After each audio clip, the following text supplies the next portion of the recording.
నెల్లూరు జిల్లాలో రీసెంట్‌గా ఒక పెద్ద కాంట్రోవర్సీ వైరల్ థింగ్ ఏంటంటే జైల్‌లో ఉన్నటువంటి శ్రీకాంత్ యొక్క పెరోల్. అతనికి సంబంధించిన అరుణ అనే వ్యక్తి గురించి మనం వీడియో కూడా చేసాం. చూడండి ఛానెల్ ఉంటది.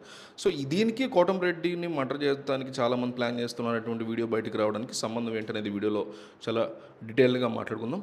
అయితే ఆ శ్రీకాంత్ యొక్క అనుచరులు కొంతమంది ఈ లాడ్జ్‌లో మందు కొట్టి కోటమిరెడ్డి సిద్ధారెడ్డిని లేపేద్దామని మాట్లాడుతున్నటువంటి వీడియో ఒకటి బాగా వైరల్ అవుతుంది.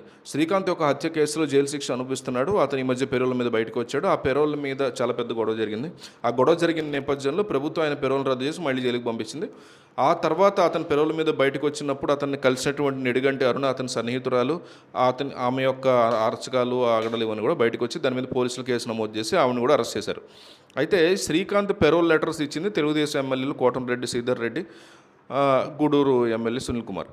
సో, ఇక్కడ ఇదే శ్రీకాంత్ అలుసున్నటువంటి జగదీష్, వినీత్, మహేష్ వీళ్ళ ముగ్గురితో పాటు ఒక 5గురు లాడ్జ్లో ఉండి మందు కొట్టి మాట్లాడుకుంటూ కోటంరెడ్డిని లేపేస్తే డబ్బే డబ్బు అని ఒక అతను అంటున్నటువంటి వీడియో అయితే చాలా క్లియర్గా బయటకు వచ్చింది. డబ్బు పెద్ద సమస్య అని అంటూ కోటంరెడ్డిని లేపేస్తే చాలా డబ్బు అంటూ మాట్లాడుతున్నటువంటి మాటలు ఈ వీడియో విపరీతంగా వైరల్ అవుతూ అంటే దాగేసి మాట్లాడుకున్నారో వాళ్ళు సీరియస్గా వాళ్ళ ఉద్దేశం అదేనని పనిపెట్టాల్సి ఉంది. అయితే ఈ వీడియో అరుణ అరెస్ట్కి కొద్ది రోజుల ముందే జరిగినటువంటి వీడియో అని కాదు, అంతకుముందు 2-3 నెలల క్రితమే జరిగినటువంటి వీడియో అని చెప్తున్నారు.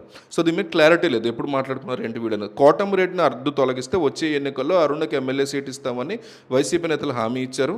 దాంట్లో భాగంగానే అరుణ ద్వారా ఈ కుట్ర జరిగిందని తెలుగుదేశం నేతలు ఒక పక్క ఆరోపిస్తున్నారు. దీని వెనుక వైసీపీ నేతల హస్తం ఉంది, వైసీపీలో బడా నేతల హస్తం ఉంది. కోటంరెడ్డి యొక్క అనుచరులుగా ఉన్న వాళ్ళని లోబరుచుకుని ఇట్లా చేస్తున్నారు. వివేకాన్ని హత్య చేసినట్టు కోటంరెడ్డిని కూడా హత్య చేయించాలని చూస్తున్నారు అని తెలుగుదేశం నేతలు విమర్శిస్తున్నారు. దీని మీద సమగ్ర విచారణ జరపాలని డిమాండ్ చేస్తున్నారు. అయితే ఈ వీడియో విషయం ఇప్పటివరకు తమ దృష్టికి రాలేదు. దీని మీద విచారణ జరుపుతామని నెల్లూరు ఎస్పీ చెప్తున్నారు. సో దీనికి తెర వెనక కొంతమంది వైసీపీ ఉన్నారని, లేదు టీడీపీ వాళ్ళే కోటంరెడ్డిని పక్క తొలగించుకోవడానికి సొంత పార్టీలో కొంతమంది ఆ ఎమ్మెల్యే టికెట్ కోసం ఇట్లా చేస్తున్నారని ఆరోపించే వాళ్ళు కూడా ఉన్నారు. దీని మీద ఇంకా కాంట్రవర్సీ నడుస్తుంది.